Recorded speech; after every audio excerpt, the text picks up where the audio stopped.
This is Philly Drone Tech with Tom Brunt. Thank you to our sponsors, Wistia.com, Zoho Mail, and GetFlywheel.com.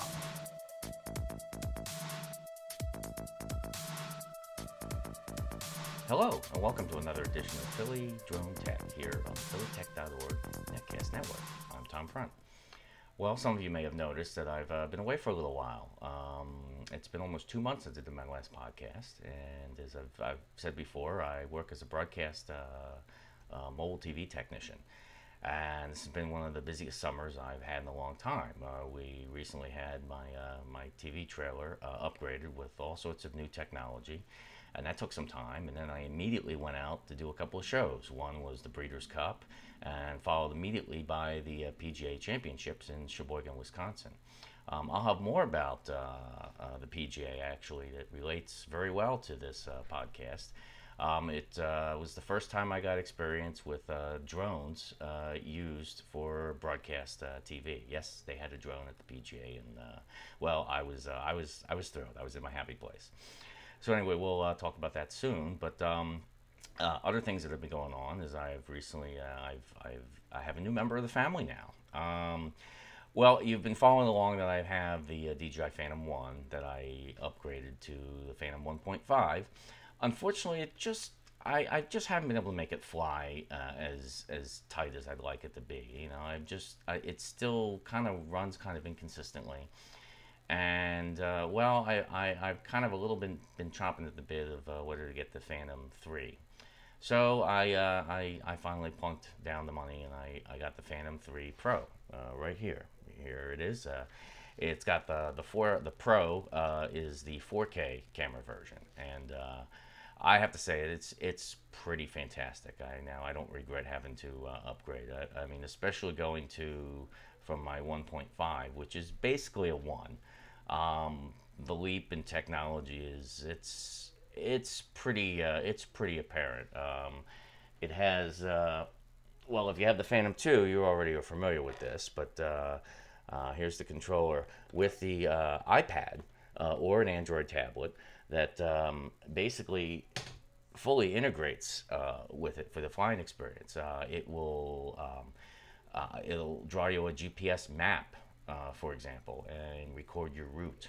And I'll get into it in a later podcast. Probably the next one I'll do a little demo with the Phantom 3. One of the things DJI just came out with, they came out with what they call, it's the third of the Phantom line, called the Phantom Standard. It's $800, 1080p only. It's meant for more beginner flyers, but one of the cool things it has is they've adapted follow me technology, where it will be kind of self-aware of you and actually follow you on a specific path. And the good news is for us other Phantom 3 owners, they are planning on upgrading the firmware to allow that to happen. I think they may have already put it out. I've got a lot of big firmware upgrades that I have to download for this guy here. So now, well, I've decided that since I like the name Humpty so much, I decided to kind of rebrand what is Humpty. So I still have my old craft. He's in the background there, you see. He's the old Humpty. But he's kind of semi-retired, and he's older and more ornery. So I've decided to name him Grandpa H for Grandpa Humpty. So now I have the new Humpty here, and I still plan on keeping the old Phantom 1.5. I mean, he was the one that got me involved in flying. He's my first drone. So I kind of want to hold on to that for nostalgic reasons, and if I can get him to fly better, I will end up taking him out on the road with me with the trucks.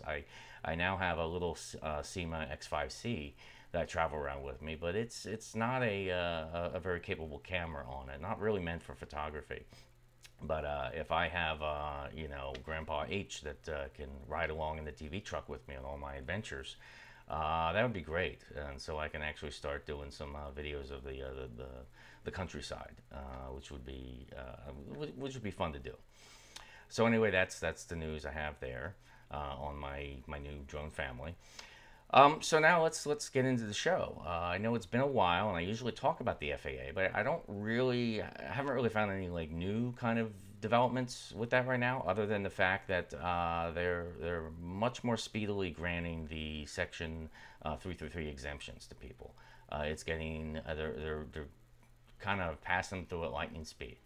So there's a lot more businesses starting to crop up out there. I mean, I know there's one in my area in Doylestown, PA, that they now offer video services, and they're FAA approved. Unfortunately, you still have to have the pilot's license requirement.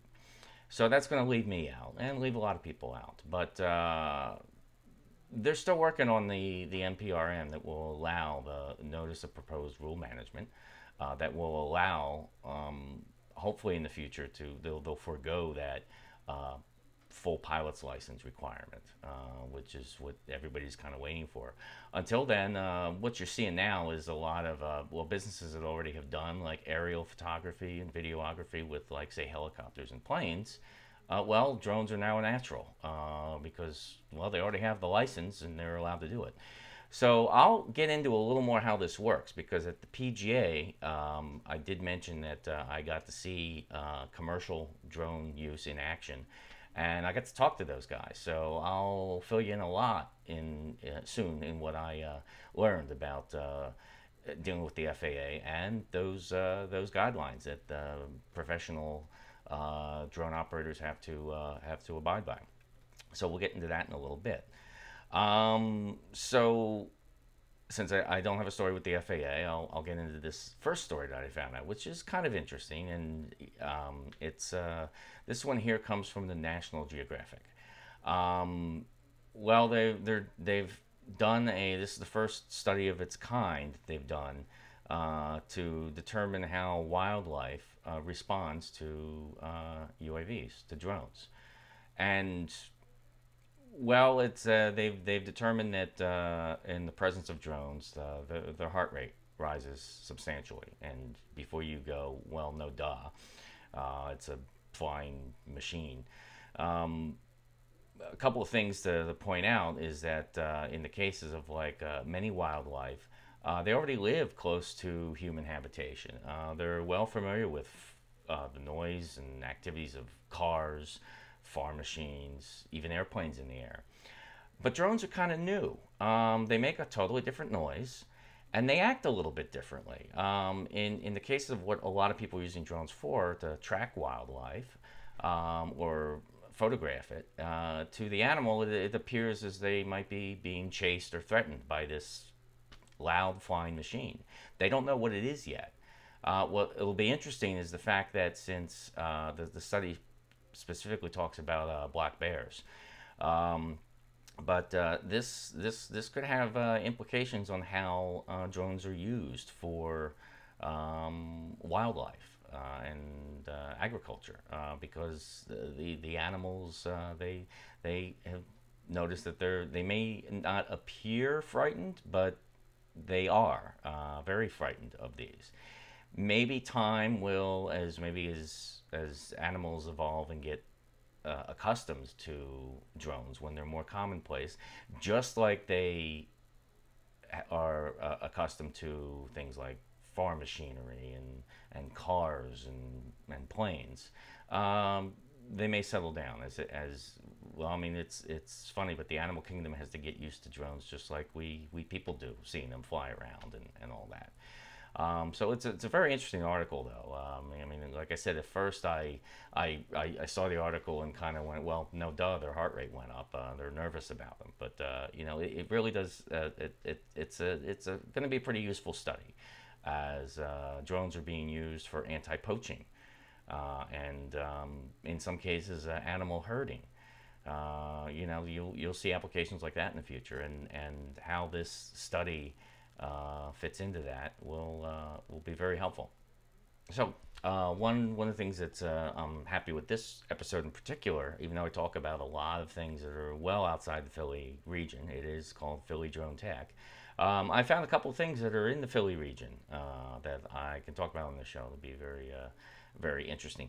First one is happening September 17th. That's coming up very soon. It's in Homedale, New Jersey. I want to thank Patrick, one of my Twitter followers, for cluing me in on this pretty recently. I didn't know about it, but I'm already set to attend. So this is sponsored by the New Jersey Tech Council. It's a DroneBots Works drone and robot conference.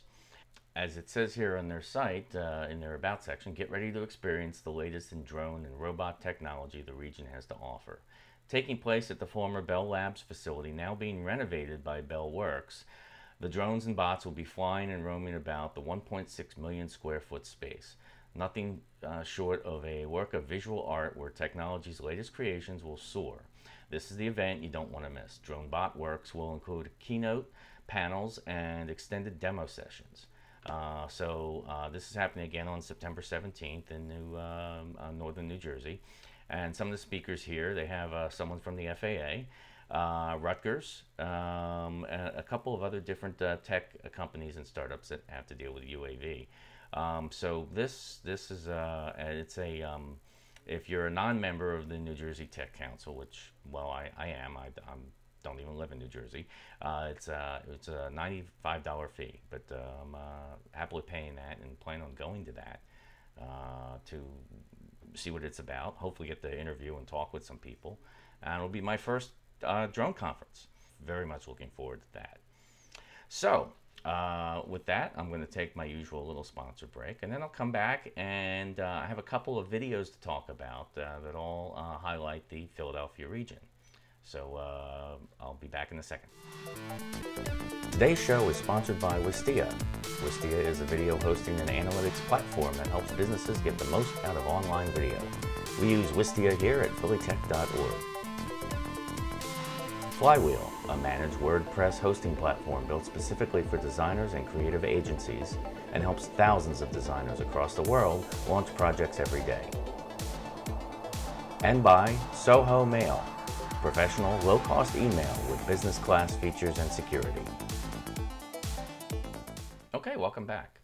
Well, as I alluded to at the beginning of the broadcast, my main job being a broadcast technician, I got to work on Turner's and CBS's production of the PGA Championship recently in Sheboygan, Wisconsin.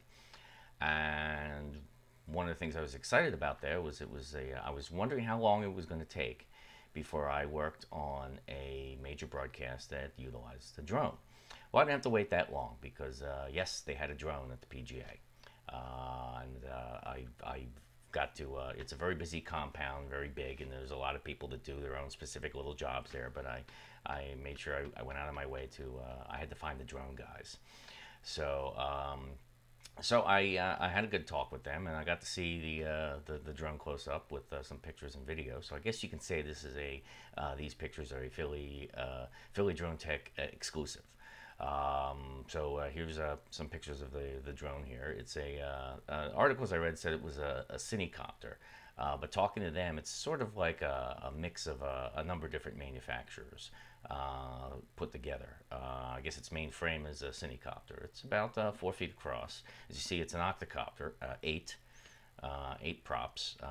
It's a little bit bigger than your Phantom, certainly, but it does use a number of DJI components. I recognized a lot in there too, like the GPS antenna and the IOSD for data readout. And interesting enough, the camera they used was a little, what I would say, less traditional. It was basically a consumer Sony Handycam. One of the things that this allowed them to do was, one, it had a decent weight ratio, because of course weight to capability with cameras, that's a big part of finding the happy medium that will work on a drone without dragging it down too much. So they used the Sony Handycam, and they were able to rig up the zoom. So not only did they have, it was on a DJI Ronin gimbal, Not only did they have the normal gimbal stabilization and the tilt and pan, but they also had zoom capability, which I was watching a lot of this from the TV truck. Of course, I could like look at pretty much any camera feed I wanted, but I kind of stayed on the drone much of the time, and this proved out to be very very good with it. Let me see what else can I tell you about it. Well, the here's article about it in one of my the industry trade magazines. The company is out of Minneapolis. They're called the Picture Factory. Turns out they were one of the first ones to get the Section 333 exemption from the FAA. So they have lots of experience with that. Some of the other things they told me, their backup copter was a DJI S1000, which is a much larger scale, more professional rig that DJI manufactures. With the FAA, they had to maintain a distance from any spectator of 500 feet. Players were not an issue. Players are considered active participants, and they would be fine. If it and actually, because of the way the course was laid out, they flew over Lake Michigan, kind of looking toward the coast. Here's some little video clips here that I actually shot off of a high-res monitor of them in action and some of the footage that they took from it. So it basically meant since the crowd could not get closer than like 300 feet, than like a couple hundred feet to the edge of where the water is, they were actually able to fly upward of, I think, of 300 feet to where the golfers were. But as he told me, and I kind of got this impression when I talked to an agent from the FAA, from my regional FAA office, is that, you know, there's nothing really specific about that number. I mean, it's kind of like a guesstimate by everybody, the FAA too. I mean, they you know, there's no measurement while flying the drone that you're this far away from a person as a straight, or what angle up in the air facing down you have to be. It's just 500 feet. And that's one of the issues that needs to be worked out. But I have to say they did, as far as I know, there was no representative of the FAA there to watch over them and all that. They had a team of 4 people. One was the drone pilot, who is a licensed helicopter pilot. Also shoots video from helicopters. So he was the drone operator, because again, you still need that requirement of the operator has to be a licensed pilot. They had a separate operator that controlled the camera, so that the camera operator and the drone pilot kind of work in tandem to produce the shots that, you know, that worked well, because they kind of have to work. It's similar to other types of robotic cameras like Skycam and stuff that they use in broadcast. You have more than one operator, and they kind of have to work as a team to make the most effective shots. They also had a spotter, because they could only fly line of sight, but line of sight can be a third person. So I mean, imagine if you do any kind of flying, you can realize that if you ever flew your drone kind of far out there, even though you still see it, you still have to look down every now and then at your controls. And sometimes, I know I've done it too, where I'll look down at the controls and I look up, it's like, oh, where to go? That's what a third person is helpful for. They can go, it's okay, there, it's right there, you can see up there.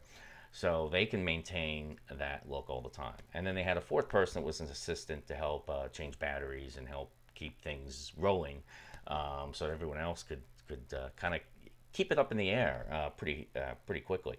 And they did do a good job with that. I would say, from my observation in the truck, they were only getting about maybe 10 to 12 minutes out of each flight.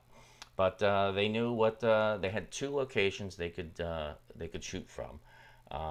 Both were over Lake Michigan, and what's interesting is how the broadcast teams used the drone, because this is all kind of we're all well familiar with using blimp shots and all that, which they had a blimp as well.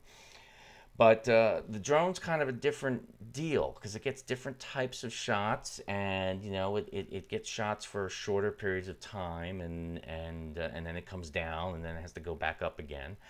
So it was very interesting even from a production standpoint to see how directors were using it in their footage, and most of it wasn't really for game coverage. It was for going in and out of breaks or doing a little. One of the things with Whistling Straits is since it is on Lake Michigan, and you can actually see a lot of the holes from the lake. There were a lot of boats out there, so you saw these like pretty shots of like people watching in boats out in the river from the rivers, from the lake's point of view. So that was pretty cool to see. But anyway, it was very fun to get to see this in action. In fact, I have here some other video I shot. Even the blimp guys like watching these things fly. Here's you won't see this too often. Here's a viewpoint of a drone from overhead, from the blimp camera. It actually followed it for a little while. So anyway, it was really great getting to talk to these guys. I thank them for taking the time to talk with me. They were very, and of course they all started off and they all fly recreationally as well too. So it was really good for me too because I do plan on taking this at a more serious level as things change with the ruling. An interesting thing about that.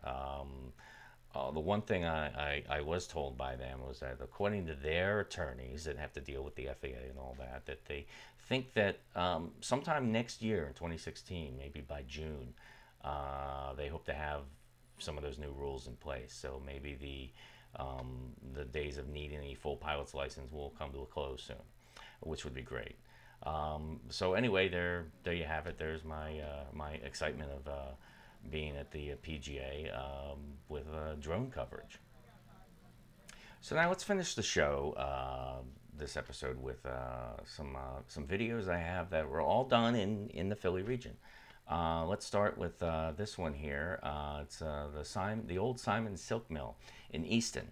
There's a team that wants to they want to redevelop it, develop it into apartments and kind of like an artist community. So this is kind of like right up my alley. I love historic buildings and historic properties, and you'll figure that out very shortly with my last video. But anyway, this is a drone flyover of the Simon Silk Mill in Easton, and I don't know who did this, but it's very well done, and it's a perfect application for a drone. It's an abandoned area that they want to redevelop, and you can see it in a drone's eye point of view. My next one comes right out of Philadelphia. A company called Philly by Air just recently put together a video that's right in time for the papal visit at the end of September. Basically, they've spent a lot of time going around videographing and photographing by drone different Philly landmarks, and they put together this nice video about it. And actually, if you go, here's some as you're watching the clips of this. Now keep in mind, my capture on my computer doesn't do this justice. It looks absolutely fantastic. It was shot in 4K. So I'm going to leave links on my Medium site for you to be able to find it. Look for it yourself in full screen. If you have a really good fast computer and fast internet, it looks spectacular. But this group also, Philly by Air, apparently they've been doing videos and photos of the entire Philly region. If you go to their website and you click on Take a Look, you'll actually see a map comes up of all the images that they've taken in the Philly region. Now, I think this is all by their company. I hope to contact them for a future episode because, well, they're in this show's called Philly Drone Tech, and here they are in the Philly region doing some good stuff. But anyway, there's you can click on different things and see see some of their aerial photography of the Philly region. And my last video in the Philly region was done right here in Doylestown, and well, done by myself. In Even though I haven't had a lot of time this summer, I did have time to put together a video. I'm very big in local history and historic preservation. And if you're familiar with the Font Hill area, Font Hill Museum up in Doylestown, nestled in the woods is an old 18th century old farmhouse, old stone farmhouse that has been left neglected for decades and decades and decades. And it's kind of run down, it's graffiti ridden, but I have an appreciation for old abandoned buildings, and this always has been a favorite photography subject for me. So I decided to give it the drone treatment. And this was a little different for me than doing. I learned a lot. It's kind of, I think, the experience of doing this video is kind of made me kind of step up my game a little bit in how to use drones for photography. You know, don't necessarily think, oh look, here's a beautiful overhead shot of something. In this case, it was mostly, other than one shot coming down from the woods, it was all very close flying around the different parts of the structure, all in deep, dense woods. So my heart was kind of in my throat while shooting this, worried about if I'm going to hit a tree or the building itself. But anyway, I got a lot of good feedback on it, and people seem to like it. I did it for a group of us that want to see the house restored.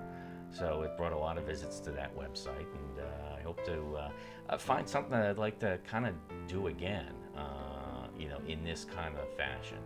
You know, not, again, using the drone in a different way other than just like taking wide overhead panoramics, large scale buildings. You know, this is much more close quarters, and you know, you could have kind of brought a crane and a jib arm in to do this, but I just walked in with a 20-pound case and all by myself and shot it in a few hours, and I'm done. It sort of inspired me that's how production-wise the drone's really going to be a game changer in how things are presented on video and film now. Even in cases like this, I mean, this was a case you know, I don't have to worry about the FAA. I'm only flying right around this building in the middle of the woods, you know, but you know, I used it more as a camera tool than anything else, than the fact that it was flying in the air. In fact, I'm talking with someone else with a different historic preservation project, and that can have international appeal. It's a very we'll just say it's a well-known property that people would know of. So I hope to do that in the coming future. Anyway, that's all I have for this show, and I hope I feature-packed it enough to kind of make up for not being around a lot. So I hope to get back on track and doing things more. As always, you can contact me at droneguy@tebweb.com through email, or follow me. Please follow me on my Twitter account at DroneGuyTom. And also, as usual, I have everything up on my Medium page. There's the address there. I've been flashing it throughout the show. Everything I talk about, you can find direct links to, so you can visit them yourself. And one more thing before I go, though, because we're getting set for a very big, high-profile event here in the Philly region. And of course, I'm talking about the Pope Francis visit, end of September. Well, you had to know, and you have to expect it, but you know, what's funny that this time a year ago, drones weren't even on anybody's radar, and now here we are a year later, and here's the official word from the FAA that Philadelphia, all of Philadelphia, will be a temporary no-fly zone for drones during the papal visit. You're going to be seeing this like all over the place now.